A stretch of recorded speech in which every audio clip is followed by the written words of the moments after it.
Je m'appelle Elara et je suis originaire de San Antonio, au Texas. Je suis la mère d'une merveilleuse petite fille, Lily, qui a maintenant 3 ans. Elle est née à peine 3 mois avant que le monde ne change, avant que la pandémie ne s'installe vraiment. Ses premiers mois ont été un flou. Je travaillais à domicile, essayant de jongler avec les exigences d'un nouveau-né et la réalité isolante du confinement.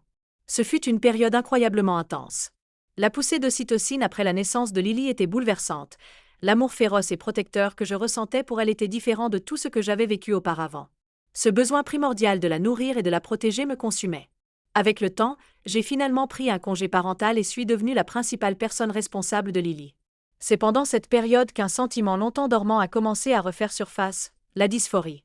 Je l'avais toujours ressenti, un subtil courant sous-jacent de malaise, mais je n'avais jamais vraiment compris ce que c'était.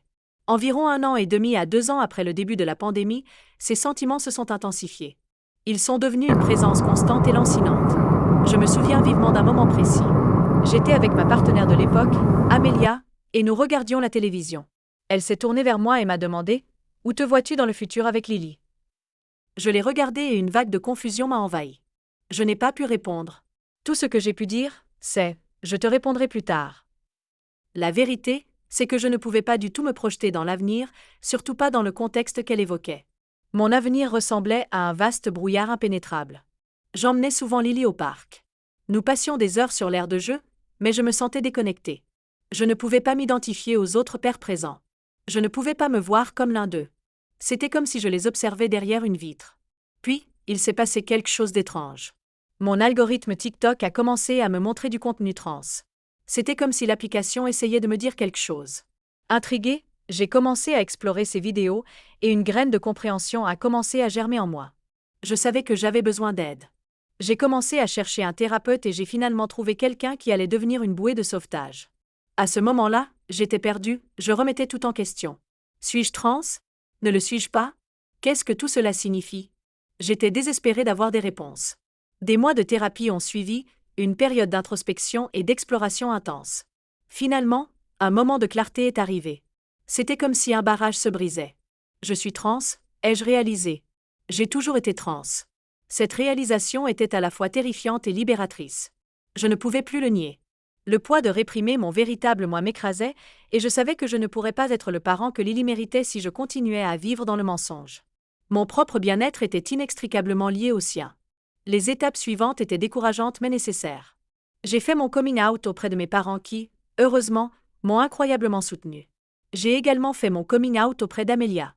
Ce fut une conversation difficile, mais nous avons toutes les deux réalisé que nous séparer était la meilleure solution pour toutes les personnes concernées. J'ai commencé ma transition sociale, vivant enfin de manière authentique pour la première fois. J'ai commencé à utiliser le prénom que j'avais choisi, Elara, et à me présenter comme une femme. Bien sûr, ma plus grande préoccupation était Lily. Elle était si jeune, à peine 2 ans et demi à l'époque. Comment allait-elle comprendre? Comment cela l'affecterait-il? 1 mois ou 2 après avoir commencé ma transition sociale, j'ai commencé un traitement hormonal substitutif, THS.